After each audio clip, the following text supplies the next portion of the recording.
Good day mga brad. So, ito pala yung ating tanim na kamatis dito sa apartment. Ito po yung ginatawag na urban gardening So, nasa na siya, flowering stage na siya. Ayun yan mga brad. Then may tanim din tayo dito ng kamote. Yan, nakalagay sa paso. Ito tong pasong to nakuha ko lang sa ah, online. So, yung link nito, pwede nyo makuha sa baba. So, meron din tayong sili. Nasa, I think 3 weeks na to. Wala masyado kasing abono to. Ang lupa nito is, ano, tawag dito, loam soil. May mga nanggalanggam pa. Pero itong kamatis na to is, sa lang to, sa palengke lang natin. Mas, nilagay na, open pollinated siya. Madali lang po buhayin yung kamatis. Tapos maganda yung lupa yan, no? So, wag maliit. Ito maliit eh. Ito tama lang. Para makalaki siya ng maayos. So, mga 2 weeks, bubuo na yung, niya, yung bulaklak niya ng kamatis natin. Tingnan nyo. Yan. Ito yung sili naman natin na open pollinated. Yan. At ang ganda ng ating paso, mga brad. Kakadilig ko lang kasi. Tapos tanghali ay magtatanghali na. Kaya, ayun. Nagdilig tayo para hindi mauhaw itong tanim natin. So, maganda magtanim pag dito sa natin sa ating apartment o kaya pag limited lang yung space natin, tanim tayo kasi kagaya ng pandemic, po, wala tayong magkuha ng pagkain, mahirap na. Okay. Meron din na mga tanim tayo dito. Ayan. So may mga bulaklak na rin. Ayan. Problema ko lang dito is maraming langgam.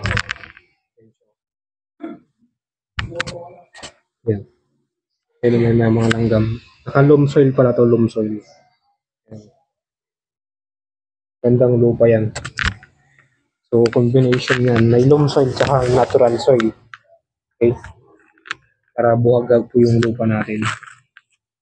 Tapos yung dito is kamote na po ito.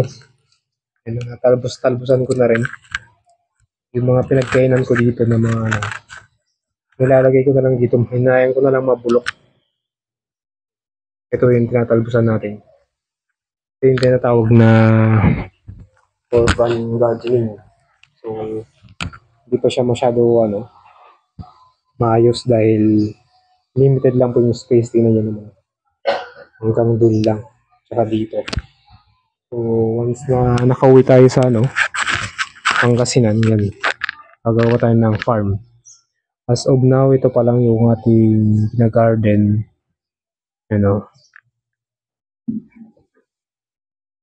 Nalagaan ko itong mabuti para mamunga. So, may bulaklak na siya. Wala nating abono. For practice mga brad. Okay, so pwede naman maging business to soon pag kamay nyo na yung pagtatanim ng kamatis. Okay? Pero ngayon practice muna pag-aralan yung siya mabuhay, yung mga ayaw niya, tsaka yung mga kailangan niya. Okay? Kailangan din ng pag-aralan to. So dati tinatanim ko na to sa Pangasinan pero pang consumption lang. Ganito din yung ating tanim na Chico. Ayan. So may nakalagay dyan, Sweet Big Chico. Medyo inuubo kasi ako. Kaya medyo masamid yung boses ko. Ito, so may date siya. 3/21 siya sumibol. Yun, so na rin to. 1 month. Okay. Nilagyan natin ng date. Yun. So, yung gusto nyo order ng ganito, yung paso na to, pat, available to sa link dyan sa ibaba. Yan. Kahit ano pwede, talong, kamatis, o kaya kahit mga ampalaya pwede dito. Tsaka pechay, yung maliliit lang na halaman. Diba? Ganda kasi ng kulay niya, ang white oh. Black sana eh, pero parang hindi siya naayon. Pag malayo parang hindi maayos eh. Yan. Diba? So, yun lang mga brad. Magtanim-tanim tayo para hindi lagi binibili ang ating kailangan sa buhay. Okay? Mahirap pagbili ng bili. Gastos. Kailangan sinusolusyonan ang mga problema. Yan. Peace.